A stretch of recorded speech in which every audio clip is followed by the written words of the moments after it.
Hello बच्चों, fine. चलिए आज फिर से पैरेलल लाइन पर बेस्ड कुछ और क्वेश्चन देखते हैं।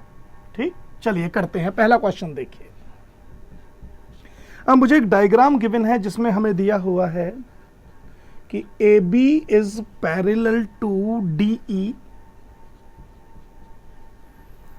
एंगल बी ए सी और angle C D E given है and I have to find angle D C ई।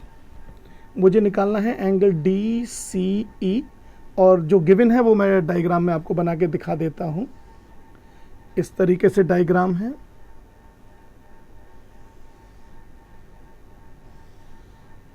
कुछ इस तरीके का diagram. It is A, it is B. यहां पर एक इस तरीके से मुझे पॉइंट सी में दिया गया है, देन डी, फाइनली ई। और मुझे दिया गया है कि that A B is parallel to D E. जो एंगल्स मुझे गिवन है that is given as 35 degree. इसके अलावा ये एंगल मुझे गिवन है 53 डिग्री। और मुझे फाइंड करना है एंगल डी सी ई, मतलब ये एंगल मुझे चाहिए। मैं इसको एक्स नाम दे देता हूं। तो मुझे एंगल एक्स चाहिए। ठीक, सबसे पहले आप ये देखिए कि क्या एंगल सी ई डी कहा जा सकता है it is angle B A सी। सोचिए जरा, एंगल सी ई डी मतलब ये एंगल, क्या एंगल बी ए सी के इक्वल है? आंसर है ये इक्वल है, क्योंकि ये ऑल्टरनेट एंगल्स हैं। और इससे मुझे मिल जाएगा ये angle, and therefore angle C E D must be equal to 35 degree. चलिए, ये मुझे 35 डिग्री मिल गया। अब एक्स निकालना बहुत आसान काम है। Now x plus 53 degree plus 35 degree must be equal to 180 degree. इसको हम लोग एंगल सम प्रॉपर्टी बोलते हैं, आप जानते हैं ये बात। ठीक है, इससे हम और ये भी कह सकते हैं एक आइडिया कि x plus 88 degree is equal to 180 degree. सही है, ये चीज कह सकते हैं हम ऐसा, क्योंकि 53 plus 35 is equal to 88 degree. तो इससे मुझे x की वैल्यू क्या मिलेगी? It will be 180 degree minus 88 degree, कितना हो जाएगा? 92। So it will be 92 degree. तो in this manner I can find the value of x easily. क्या कहते हैं? इजी है ना, मुश्किल नहीं है ये। चलिए और देखते हैं। इसको पहले आप पॉज करके नोट जरूर कर लें, और कोई बढ़िया सा क्वेश्चन नजर आ जाए पैरेलल लाइन पर। क्वेश्चन तो बहुत अच्छे अच्छे होते हैं पैरेलल लाइन पर, लेकिन अभी हम एकदम बहुत डिफिकल्ट क्वेश्चन पे नहीं जा रहे हैं। अभी पहले सिंपल टाइप के क्वेश्चन लेंगे, फिर हाई ऑर्डर थिंकिंग क्वेश्चन पे भी जाएंगे। पहले इनको देख लेते हैं। हाँ, जब इसमें एक बार हम लोग थोड़ा सा एक्सपर्ट हो जाएंगे तब हम इस पोजीशन में होंगे कि हम मुश्किल क्वेश्चंस के साथ डील कर पाएँ। ठीक है, चलिए अभी एक और क्वेश्चन लेते हैं। शायद एनसीईआरटी का लग रहा है मुझे ये देखने में। हमें दिया हुआ है दो लाइन है, एक ए बी है और एक सी डी है, and they are parallel to each other. Question number 2 देखिए। एक लाइन है ए बी, एक लाइन है C D, and A B and C D are parallel to each other. चलिए ऐसे नाम दे देते हैं, A B and C D. Okay, so A B and C D are parallel to each other and E F is perpendicular to C D. यहां से E F एक ऐसे परपेंडिकुलर ड्रॉ कर दिया गया है सी डी पर, like this E F. अगर ये परपेंडिकुलर है तो this angle as well as this angle, both angle are of 90 degree. अब ये कह रहे हैं angle G E D, G E D, G E D like this, ऐसे। यहां पर एक पॉइंट है जी ई डी, ये कंप्लीट एंगल, ऐसे समझे। ये जो एंगल है, angle G E D is 126 degree. ये 90 है यहां से यहां तक। ठीक, तो ये एंगल मुझे मिल जाएगा इतना वाला, आई can find this angle now. ठीक है, चलिए, तो angle GED is 126 degree, find angle AGE. अब मुझे निकालना क्या है, एंगल एजीई फाइंड करना है। चलिए, सेकंड मुझे फाइंड करना है जीईएफ, एंगल जीईएफ। चलिए, एक ये हो गया, और एक मुझे निकालना है एंगल एफजीई, एंगल एफजीई। ये 3 एंगल्स पूछे गए हैं, देख लेते हैं पहले एजीई कहाँ है। एजीई ये एंगल है भाई, चलो इस लाइन को थोड़ा और बड़ा करके समझ लेते हैं, ऐसे मान लेते हैं, चलिए यहाँ है ए, तो एक तो मुझे ये एंगल चाहिए। ठीक, दूसरा मुझे चाहिए जीईएफ, जीईएफ ये तो चलिए मिल जाएगा आराम से। फिर एफजीई, एफजीई ये भी एंगल चाहिए मुझे। चलिए एक एक करके इनको नेम दे देते हैं। एजीई जो मुझे चाहिए इसको मैं x मान लेता हूं, जीईएफ, जीईएफ इसको मैं y मान लेता हूं, और जो एफजीई है इसको z मान लेता हूं। थोड़ा लिखने में कंफर्टेबल हो जाता है, और कुछ खास नहीं। ठीक, अच्छा, अब सबसे पहले हम y को फाइंड आउट करते हैं। y इजीली फाइंड आउट हो जाएगा। ठीक है, y इजीली फाइंड आउट हो जाएगा क्योंकि ये एंगल 90 डिग्री है, समझ रहे हैं। ये अब चाहे तो आप करस्पॉन्डिंग एंगल, चाहे अल्टरनेट एंगल मान लीजिए, ट्रांसवर्सल तो ये है ही, तो अगर ये एंगल 90 डिग्री तो इधर ये भी 90 डिग्री। अब मैं पहले सबसे पहले y निकालता हूं, ये वाला मतलब जी, पहले मैं y को निकाल रहा हूं क्योंकि ये इजीली निकल जाएगा। देखिए y plus 90 degree must be equal to 126 degree. इससे y की वैल्यू मुझे मिलेगी 126 degree minus 90 degree, which simply implying that y is equal to 36 degree. चलिए, एक काम तो ये हुआ। y मिलने के बाद z मिलना बिल्कुल मुश्किल नहीं है। क्यों नहीं है? नाउ z प्लस 90 डिग्री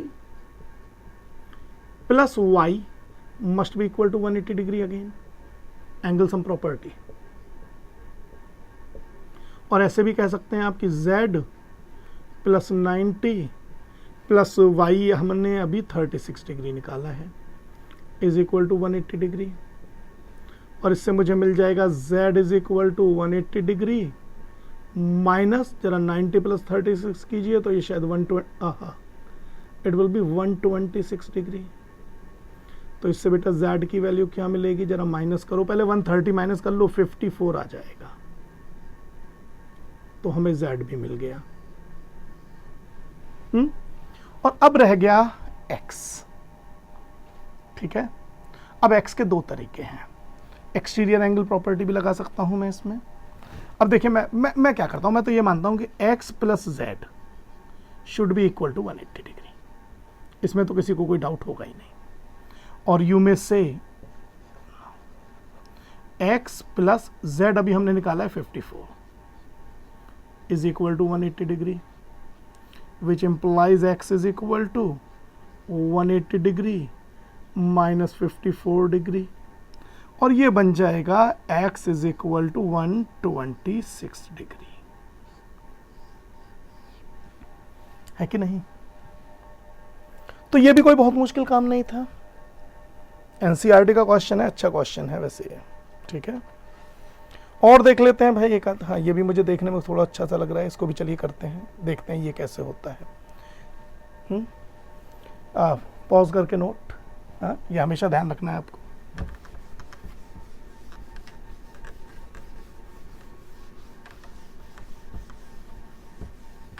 चलिए एक और क्वेश्चन देखिए। एक क्वेश्चन में दिया हुआ है A B is parallel to E F. मैं पहले इसका डायग्राम बना दूं। क्वेश्चन नंबर 3 है ये। कुछ z जैसी फिगर इसमें बनी हुई है, लाइक दिस, ऐसे है, फिर ये ऐसे यूं गया है, फिर ये ऐसे गया है, यहाँ से एक और एंगल ऐसे चला है, then again there is a line. इस तरीके का ये डायग्राम है। यहाँ से हम चले हैं, यहाँ हमने a माना है, फिर इधर b है, यहाँ पर जो एंगल है ये 65 डिग्री है, फिर उसके बाद यहाँ पर आए हैं तो सी आ गया है। सी पर दो एंगल बन रहे हैं, एक है 30 degree and another one is 35 degree, इस तरीके से दिया गया है। उसके बाद में फिर यहाँ 145 डिग्री का एंगल है। अगर ये नहीं भी दिया हुआ होता तो भी हम समझ सकते थे कि ये 145 ही आएगा। खैर, इसके बाद यहाँ पर पॉइंट दिया गया है डी, और यहाँ पर इस पॉइंट को नेम दिया गया है ई, एंड फाइनली यहाँ पर एक और पॉइंट है जिसका नाम है एफ। और आपका टारगेट है यहाँ पर show that A B is parallel to E F. ये शो करना है मुझे ये नहीं पता कि ई एफ और ये पैरेलल हैं। अब ये मुझे शो करके दिखाना है। अब ये पैरेलल शो करने के लिए मुझे इसे आगे एक्सटेंड करना होगा। और भी मेथड हो सकते हैं, ये ध्यान रखिएगा, लेकिन मैंने इसको किसी पॉइंट x तक एक्सटेंड कर दिया। ठीक, अब अगर मुझे ये शो करना है कि ए बी और ये दोनों लाइन पैरेलल है, मान लीजिए इसको यहां y पर कट करता है, तो मुझे ये शो करके दिखाना होगा कि ये एंगल भी इस एंगल के इक्वल है। समझ रहे हैं? तब ये करस्पॉन्डिंग एंगल बनेंगे। अगर मैं ये प्रूव कर सकता हूं कि ये जो एंगल है it is equal to 65 degree, तो मेरा काम बन सकता है, अदरवाइज नहीं बन सकता। ठीक है, मैं इसको अल्टरनेट एंगल मान के इसको 65 नहीं बोल सकता। ये भी सोचिए क्यों? क्योंकि मुझे अभी ये पता ही नहीं है कि ये दोनों पैरेलल भी हैं कि नहीं। ठीक, मुझे ये दिया ही नहीं है। मुझे इस क्वेश्चन में इन्होंने कहीं भी कुछ भी पैरेलल दिया ही नहीं है, कुछ नहीं बताया। लेकिन अगर मैं ये प्रूव कर दूं कि ये दोनों करस्पॉन्डिंग एंगल हैं, आप देखिए, एक तो इस वाली लाइन पे ध्यान दीजिए, देखिए ये जो मैं जिगजैग कर रहा हूं, एक आप इस वाली लाइन पे ध्यान दीजिए जिसको मैं यहां जिगजैग कर रहा हूं, और इसको आप ट्रांसवर्सल मानिए। तो अगर ये दोनों एंगल इक्वल हो जाते हैं तो ये दोनों लाइन पैरेलल हो जाएंगी। तो मुझे बेसिकली इसको 65 डिग्री प्रूव करना है। अब ये 65 तभी प्रूव हो सकता है जब मुझे पहले ये एंगल पता लगे, ये एंगल कितना है। फिर मैं 180 से माइनस करूंगा इस एंगल को, तब मुझे 65 पता लगेगा। अच्छा, अब ये एंगल मुझे कब पता लग सकता है? जब मुझे पहले ये एंगल पता लगे। मान लीजिए इस एंगल को मैंने एंगल 1 नाम दे दिया, इसको मैंने एंगल 2 नाम दे दिया, और फिर इसको मैंने एंगल 3 नाम दे दिया। तो सबसे पहले मैं एंगल 1 निकालता हूं। वी नो दैट है, चलो WKT, angle 1 plus 145 degree must be equal to 180 degree. इसमें तो कोई दो राय नहीं है। तो इससे मुझे कम से कम एंगल 1 तो मिल ही जाएगा। 180 डिग्री माइनस 145 डिग्री, मतलब एंगल 1 तो मुझे मिल गया 35 डिग्री। अगर एंगल 1 भी मुझे 35 मिल जाता है ना, तो मैं कम से कम इन दोनों लाइनों को तो पैरेलल बोल सकता हूं, क्योंकि अभी अल्टरनेट एंगल हैं। ठीक, चलिए खैर, अब मैं एंगल 2 निकालने की कोशिश करता हूं। देखिए अब एंगल 2 कैसे निकलेगा, यहां देखते हैं। Now angle 1 plus 2 plus 30 degree must be equal to 180। यहां तक तो बात क्लियर है ना? Angle 1 plus angle 2 plus 30 degree must be equal to 180 degree. सोचो जरा, एंगल 1, 2 और 30 डिग्री, ये तीनों एक ट्रायंगल के एंगल हैं, इसलिए तीनों का सम 180 डिग्री आएगा।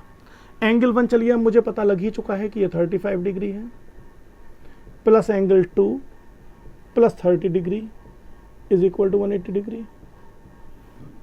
You can say angle 2 is equal to 180 degree minus 30 plus 35 is 65 degree, and I will get angle 2 is equal to 115 degree. चलिए सर, एंगल 2 भी मिला। और अब जब एंगल 2 मिल गया, तब एंगल 3 निकालना मुश्किल नहीं है, because angle 3 plus angle 2 is 180 degree, एक लाइन पर है। और इससे मुझे मिल जाएगा angle 3 plus 115 degree is equal to 180 degree, and then I will get angle 3 is equal to 180 degree minus 115 degree, which implies angle 3 is equal to 65 degree. अब मैं लिख सकता हूं कि as, यहां से यहां आइए, हाँ चलिए, as angle 3 is equal to 65 degree corresponding angle. So AB must be parallel to XF, and obviously AB must be parallel to EF. मैंने यहां पर रूल ये अप्लाई किया है कि अगर करस्पॉन्डिंग एंगल इक्वल होते हैं तो लाइंस पैरेलल होती हैं। बात समझ में आई है आपके?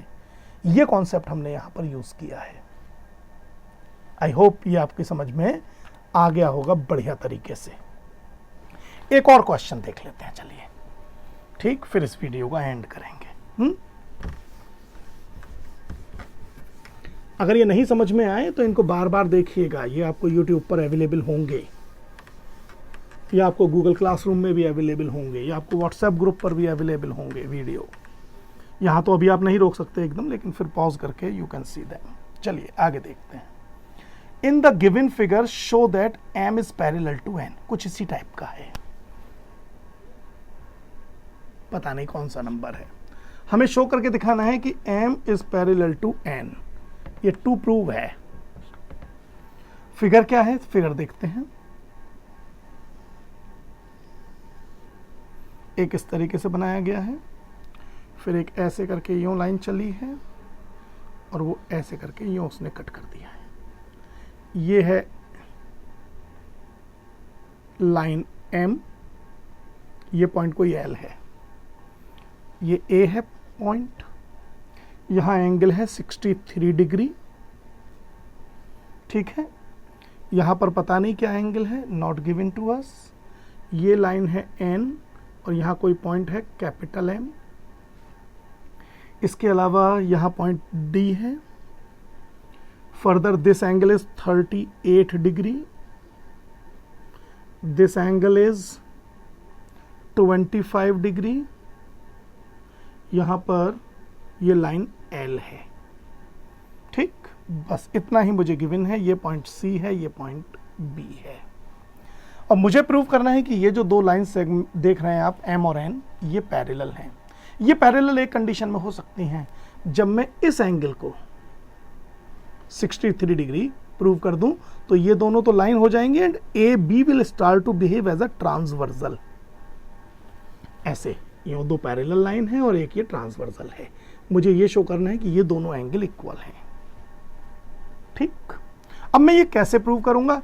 x को 63, मुझे x निकालना है। वैसे तो एक्सटीरियर एंगल प्रॉपर्टी से डायरेक्ट निकाला जा सकता है, पर मैं अभी वैसे नहीं निकाल रहा, क्योंकि अभी मैंने आपको एक्सटीरियर एंगल प्रॉपर्टी नहीं बताई, हालांकि आपने छोटी क्लासेस में पढ़ी हैं। ठीक, लेकिन मैं ये मान के चलता हूं। चलिए, suppose this angle is angle number 1। तो angle number 1 plus 25 degree plus 38 degree must be equal to 180 degree. इसमें तो कोई डाउट ही नहीं है। आप कह सकते हैं कि एंगल 1 प्लस 8 प्लस 5 13 कैरी 1 4 और 2 6 63 degree is equal to 180 degree. और इससे बेटा एंगल 1 की वैल्यू कितनी मिलेगी आपको? 180 डिग्री माइनस 63 डिग्री। जरा करके बताओ कितना आ रहा है ये? हाँ, तो एंगल 1 की वैल्यू कितनी मिल गई आपको? 117 डिग्री। ठीक है, अब अगर मैं इस x को निकालता हूं, नाउ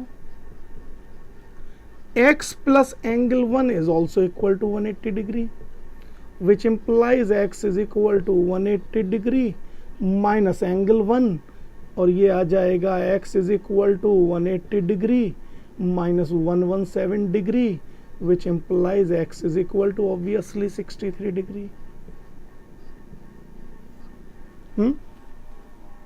इसका मतलब क्या है? corresponding angles are equal.